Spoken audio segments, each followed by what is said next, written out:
আমি শুনেছিলাম যে বগুড়ার ইতিহাসে সবচেয়ে বড় জামাই আদরটা শাকিব খানই পেয়েছেন এখন পর্যন্ত। হ্যাঁ, এবং এটা সবচেয়ে বড় সাক্ষী ছিল চাষি আঙ্কেল।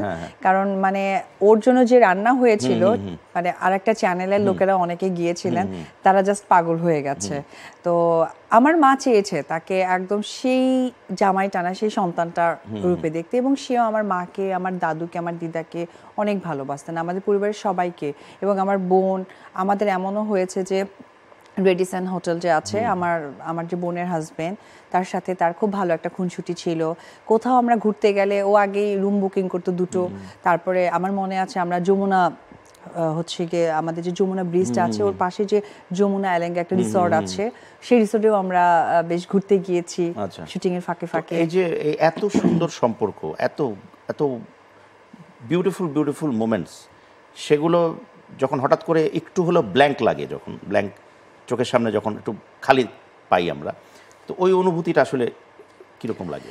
এই অনুভূতিটা আসলে আমি ফিল করতে পারি। এই যে মানুষ যে রিউমার গুলো লেখে বা যা কিছু করে, আসলে তারা সেটা তো রিউমারের জায়গায়। আমি বলছি যে এই যে এত সুন্দর সুসম্পর্ক, যেটা একটা পর্যায়ে গিয়ে আমরা জানলাম যে সম্পর্ক হয়তো এখনো একই রকমই আছে বা ভালো আছে, বাট তারপর একটা বাধা বা একটা বিপত্তির সৃষ্টি হয়েছে। এটা আসলে আমি কি বলবো, এটা আসলে আমার কাছে সামটাইম ডেস্টিনি বলে মনে হয়। আর আমি না দাদা নেগেটিভ জিনিসটাকে খুব কম গ্রহণ করি, কারণ নেগেটিভ মানে তো সবই খারাপ, পিছিয়ে যাওয়া। হ্যাঁ, তো আমার কাছে মনে হয় যে আচ্ছা যেটা হোভার ছিল হয়ে গেছে, সেটা নিয়ে আর না।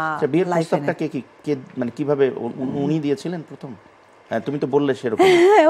কিছুটা ওরকমই, কারণ আমার তোমার পক্ষ থেকে কোনো হিন্ট আসেনি? 100% কি করে? না, যেটা হয়েছিল কি না, যেটা হয়েছিল কি না, আমাদের যেটা হয়েছিল যে আমরা সোয়ান ফায়ার সিনেমা শুটিং করছিলাম। তো ওই শুটিং এর এক ফাঁকে যে ব্রেক হয় না আমাদের, বিকেল টাইমে সবাই খেতে বসে, তো এরকম খাওয়ার সময় হয়ে গেলে না সাকিব অপু উধাও হয়ে যেত। আসলে কই যেতাম সেটা আমরাই জানতাম। তো ওই জায়গা থেকে আমার মনে আছে তখন আমি মিরপুরে থাকতাম। সবাই জানে যে তোমাদের মধ্যে একটা সম্পর্ক আছে। হ্যাঁ, একটা সম্পর্ক আছে, ইন্ডাস্ট্রিতে তো জানে, সবাই জানে, বুঝতেও পারতো। কারণ আমি তো তার অর্ডার ছাড়া কোনো ড্রেসও পরতাম না, তার অর্ডার ছাড়া কোথাও তাকাতাম না। মানে সেটি এরকম করে চোখ মিললেও তো মনে হয় যে সে ইশারা দিয়েছে, তখন তাকাতে পারতাম বা আমি তাকাতাম। আমি ওই প্রায়োরিটিটা আজও মানে আজকে পর্যন্ত আমি তারটা ফলো করার চেষ্টা করি। তো সেই জায়গা থেকে যেটা হয়েছিল, আমি মিরপুরে থাকতাম, মিরপুরে যে শাহালি মাজারটা আছে এবং ওইদিকে যে একটা রোড আছে, ওইখানে গিয়ে তার তখন একটা হেরিয়ার গাড়ি ছিল ব্ল্যাক কালার, সেই হেরিয়ার গাড়ির মধ্যে সে আমাকে কথা দিয়েছে এবং আমরা নেক্সট শুক্রবারে বিয়ে করে ফেলবো, তুমি রাজি কিনা? হ্যাঁ, আমিও রাজি। করে বলেছিল সেটা একটু জানতে চাই, ও মোমেন্টগুলো আমরা ক্রিয়েট করার চেষ্টা করছি। আসলে আমি একটু হয়ে যাচ্ছি, লাইক সে আসলো, আর আমাদের কমন একজন ভাই ছিলেন মামুন ভাই, মামুন ভাই ছিলেন তার সাথে গাড়িতে। আর আমি ন্যাচারালি মাকে বললাম, মা আমার কিছু জিনিস কিনতে হবে, আমি একটু বাজারে যাব। তো ওই কথা বলে আমিও আমার গাড়ি নিয়ে বের হলাম। বের হয়ে ঠিক আমরা ওই যে আশুলিয়া রোডটা যে আছে ওই রোডে আমরা দাঁড়ালাম, তার গাড়ি দাঁড় করানো, আমিও গেলাম যথারীতি আমার গাড়ি থেকে নেমে তার গাড়িতে উঠলাম, আর তার গাড়ি থেকে মামুন ভাই নেমে গিয়ে আমার গাড়িতে উঠলো। তারপরে সে তো খুব সফট কথা বলে, প্রথমে বললো যে আমরা বিয়ে করতে চাই। তার সে আমিও তো করতে চাই। তাই বললাম যে তুমি যে আমাকে বিয়ে করতে চাও, তুমি তো এখন অনেক বড় নায়ক হতে যাচ্ছ, নায়কে কাজ করছো, তুমি তো আমাকে প্রপার টাইমটা দিতে পারবা না, বা আসলে বিয়ে করার জিনিসটা ঠিক হবে কি না। সে বললো যে অ্যাজ এ হাজব্যান্ড একটা ওয়াইফকে যে সম্মানটা দেয় সেটাই আমি তোমাকে দিব, এবং সেটা স্বামী হিসেবে সেই সম্মানটা আমি পালন করার চেষ্টা করব। তুমি যদি রাজি হও তাহলে আমি নেক্সট ফ্রাইডেতেই করতে চাই।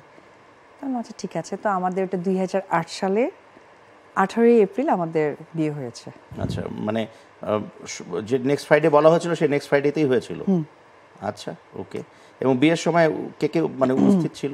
উপস্থিত ছিল রাজসাক্ষী বলতে গেলে আমার মেজো বোন, আর ওর সাইড থেকে ছিল হচ্ছে মনির ভাই একজন আছে, তার সাথে থাকেন, আর কাজিনও ওর, আর হচ্ছে আমাদের উকিল বাবা যে সেটা হচ্ছে মামুন ভাই ছিলেন, আর আমার লেহেঙ্গাটা কিনেছিল ভাসাভি থেকে, আর আমার ডায়মন্ডের সেটটা কিনেছিল ডায়মন্ড ওয়াল থেকে।